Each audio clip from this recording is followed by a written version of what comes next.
I'm a question asking person today. This question is from someone who's too much of a chicken to ask it herself. Just make sure you don't look directly at her. Make sure you don't look down to your right at her. I love you anyway. Or point and talk right at her.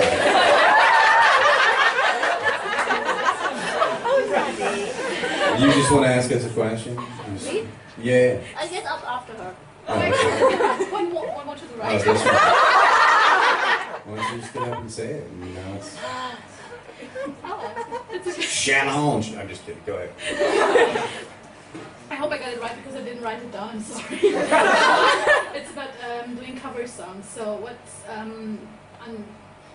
what's your idea? How do you pick cover songs? Is it something that you want to give your own spin to because it's your favorite song, or if you think it's something people want to hear? So. I think most of the time it's lyrical content. So, and I know Jonah feels the same way because we just had this conversation a few days ago. Give us beers. Okay. Lyrical content's a huge one because there's certain songs where you'll be listening and all of a sudden you think, oh my gosh, that is a genius lyric. And it's not even really a focal point in the song because you're listening to the beat or And then what's funny about that is the opposite, which is that bottled beer.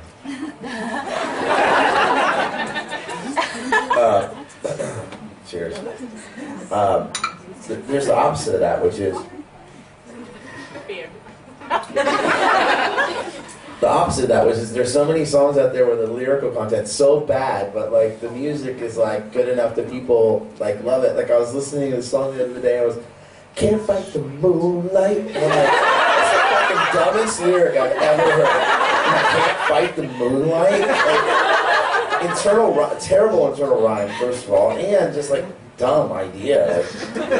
But there's some like "Be My Baby."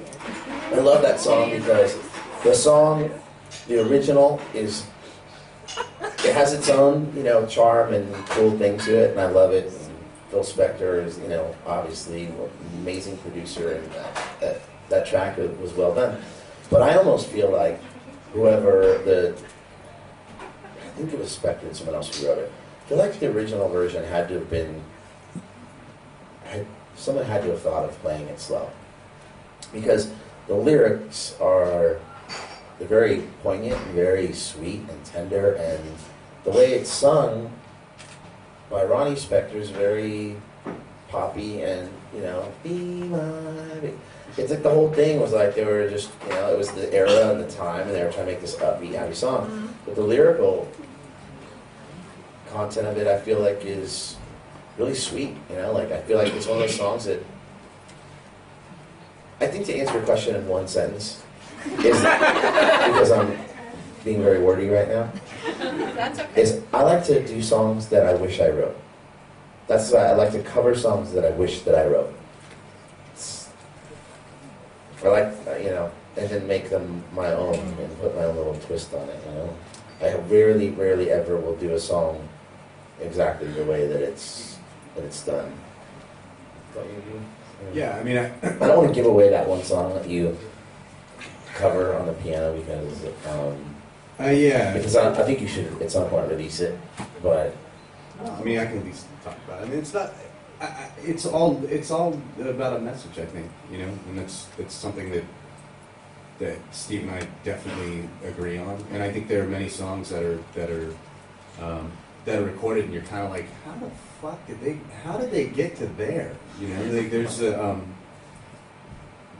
I always kind of go back to a song called Glory Days by Bruce Springsteen. And that's one of those songs you just like, it's just huge, like upbeat, happy song with power sax. Yeah.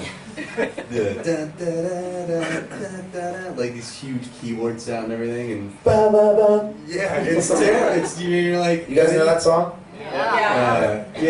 And then you listen to the lyrics and you're like, what the fuck is so happy about this? The whole song's tragic. Yeah, I mean, they're talking about, like, life fucking passed you by, man, and you're still living in the past. Like, and it's kind of weird. Sometimes you have those odd, the songs that are done in such an odd way that they kind of juxtapose, like, what's happening with the lyrics and what's happening with the music. But, you know, all in all, I think that, at least for me, and I know for Steve, you know, we look for those kind of songs that have, like, that have a message and have, like, a deeper meaning, regardless of how they're produced or how they're written at that time, because you can take anything and make it your own depending on the lyrics. There's actually a cover by a band called The Civil Wars. They do a cover of I Want You Back from Jackson 5, and the way that they do it is, for me, just like gives me goosebumps.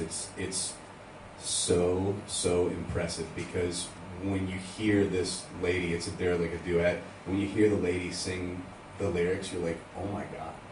It's a complete sort of love song, like sort of a tragic love song. But the way, again, you know, the way Jackson 5 do it, they do it in a poppy, fantastic, amazing way.